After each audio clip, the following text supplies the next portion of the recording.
Alright, welcome everyone to Bob Wrench video on this nice, clear and cool crisp day here. We're going to be talking about my thoughts on the new 3DS today. Personally, yes, I own one, which is this one here. This is my 3DS. With all these little things, still works. My game's on the thing here. And the 3DS came out 3 years ago. So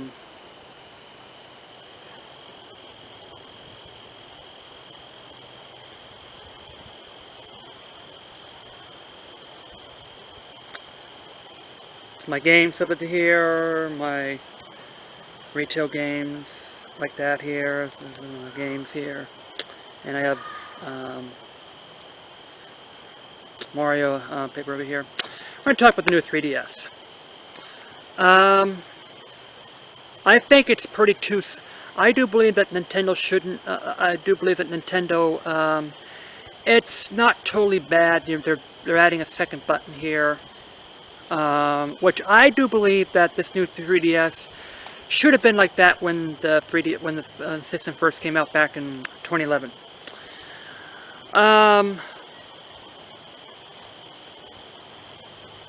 The thing is, though, is that for those older 3DSs, and Nintendo wants to push out new games for the new 3DSs, only exclusive to the new 3DS, right now is that, you know, they should make, they should, you know, at least put a program in it where I can actually buy the new 3DS enhanced cartridge to the new system.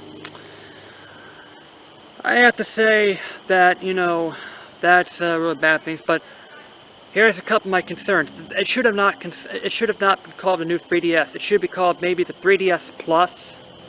That includes all the new hardwares. But they should really design for that new system to dumb it down for the old 3DS and make the cartridge backwards compatible with the old 3DS. It's similar to what they've done to the Game Boy Color, or actually the Game Boy Advance SP.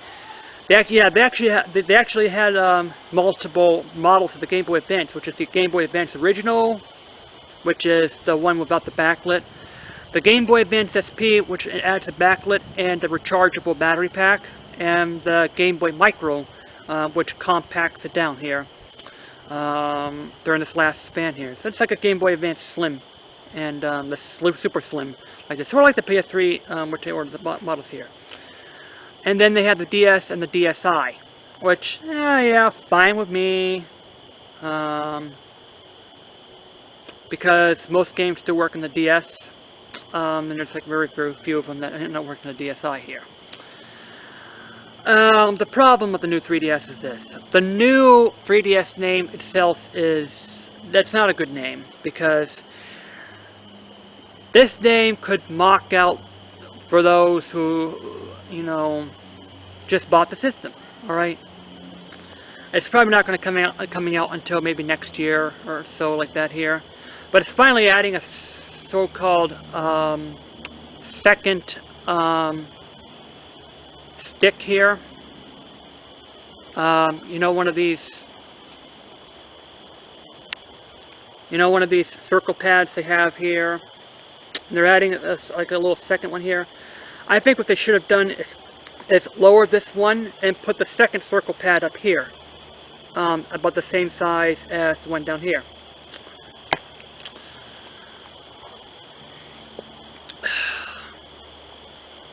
That's like one of the flaws of the systems. But yeah, I don't know about it. But the biggest complaint I have with the new 3DS, it's region locked. Nintendo. Why? Okay, explain to me why you're so against people importing, you know, the games. Okay, region locking causes problems. First, the number one, you have like so limited choices and stuff like that. Like, yeah, I mean, we have Japanese games coming up for 3DS that's never going to come out in America. Oh, I can't play it because it's region locked. And that's bad enough, but, and, I mean, that's the tip of the iceberg. It restricts the people. And you're saying that, people have different cultures here, which I think is bullcrap, because people want to have a taste of other cultures as well. It says, alright, okay, let's just, lock me into a culture that I am in.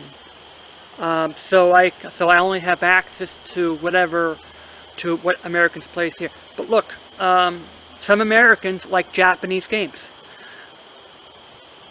Our games are nothing. Oh yeah, our games are nothing more than just military first-person shooters. At least Sony done the smart move and killed region locking. Sony and Microsoft does it, and Sony's system's selling real well.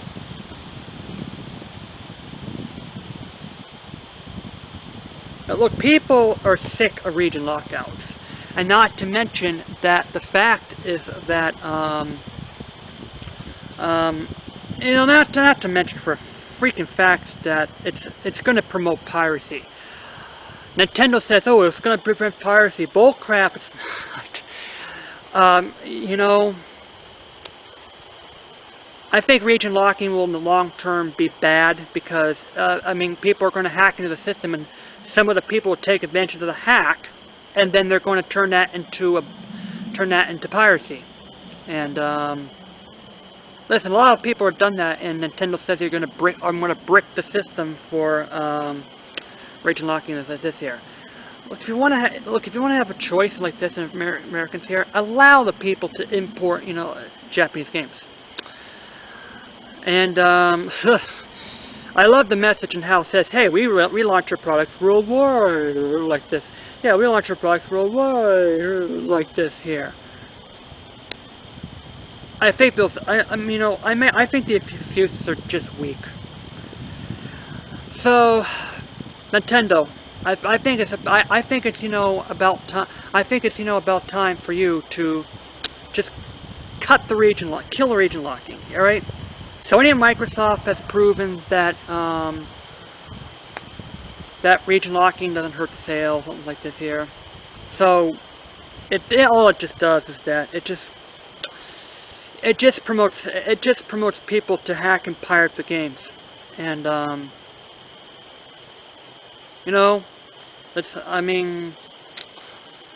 you want to take care of your customers. Well, give them a choice to import their games, because that's right here. And I think the remarks of the law is that, hey, we have Mortal Kombat that was banned in Australia. We didn't have the region locking in there. The government took care of the problem. So, yeah.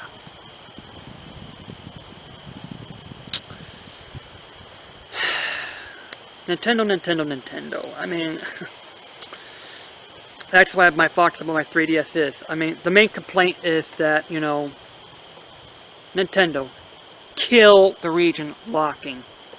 Christ's sakes. Alright, Mario Kart 8, yes, I pre-ordered the 2 packs here, the Zelda and the Animal Crossings pack.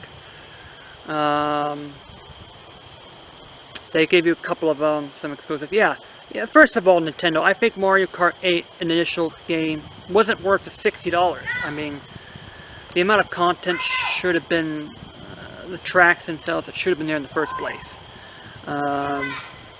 And also, I really want a track editor, Nintendo. Let's look at Mod Nation Races. I played that thing a lot. Alright? I can modify the tracks. I can, create their own tracks like this. And, Sony's been proven that, Little Big Planet was very popular. Because you can create, like, just, and the levels are really cool. Alright, the levels, exceed that here. And so is PC gaming like this. And, people with PCs have mods and stuff. So I do believe it's Nintendo. It's really time for you to just get with today's society. Stop living in the past, alright? Yeah, it's good you're adding more tracks, but I need a track editor, Nintendo. Because, yeah, you blow them for the game. I think $11 is pretty much worth it. Yeah, $11 is pretty much worth it, but I think that $60 for Mario Kart 8 it's overpriced. All right, for the content you get, it's really overpriced. So I think Mario Kart 8 was worth $30. It was worth like $30, something like that, when it came out. So yeah, it's just overpriced, and that's what I have to say. All right, it's getting on to and that's what my remarks are today. And now we're going to talk about a rant, which is really annoying here. And one of the examples is that Tomb Raider is coming out exclusively on the Xbox One. And here's what I have to say about this here in general.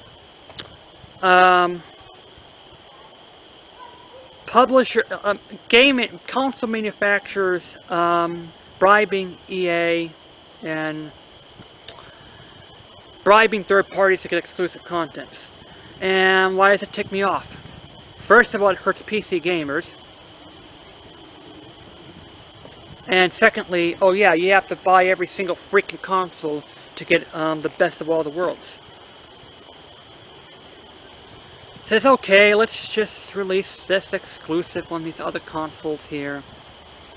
And I just have to say that, you know, it's just... Okay, first of all, alright, let's have Square Enix release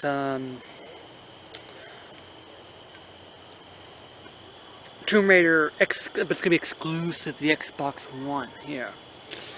Now, here's the problem. We have people, I mean, Tomb Raider was a multi-plat game for a while.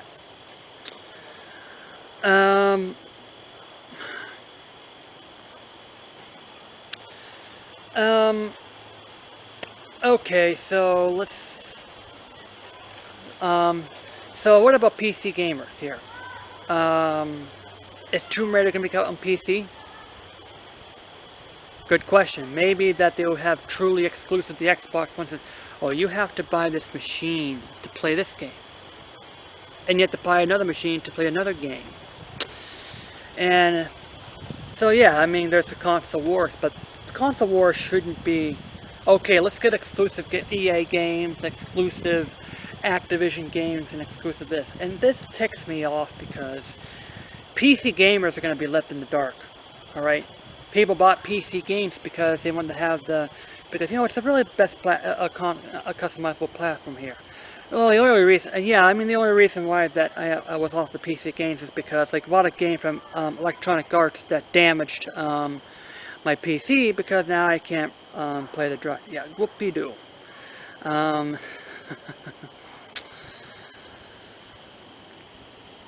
So, okay, and it's, you know, it's also bothering, and it's also deceptive, it's also, you know, hurts console gamers, because now I have to buy every single freaking system, especially for games I used to play here. Yeah, I know Squaresoft was the first party Nintendo, and then they went to Sony, and now it's their multi-plats right now. But I certainly would like Final Fantasy, well, 16. I would like Final Fantasy 16 to go back to its roots, because, I mean, 15, I don't know what's going to be, but it's not the game I want. I view Final Fantasy as magical and, you know, medieval, chocobos and the summoned monsters, and, you know, play Final Fantasy 5 and 9 and, you know, kind of know what I mean here. It's all about white and black wizards, not flashy women's in a futuristic settings. Because, look, that's what I have to say here. But, you know, this reason why it's bothersome to me, let's look, alright, let's just, you know, release, let's, you know, console wars, it's gonna, you know, like this. Well, how about, you know, how about the third party start making games on the Wii U?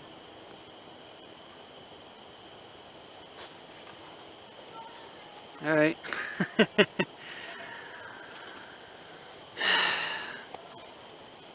For one thing here. Because my Wii U's been, you know, just collecting dust. I'm gonna say a little bit here. Yeah, I played Mario Kart in short spurts here. Oh yeah, it's like fun for a couple minutes, but then I just want to turn the thing off here. But yeah. But, you know, this type of stuff has to stop, and I hope that Sony and Microsoft starts making their own games and, you know, forming their own parties. Yeah, look, I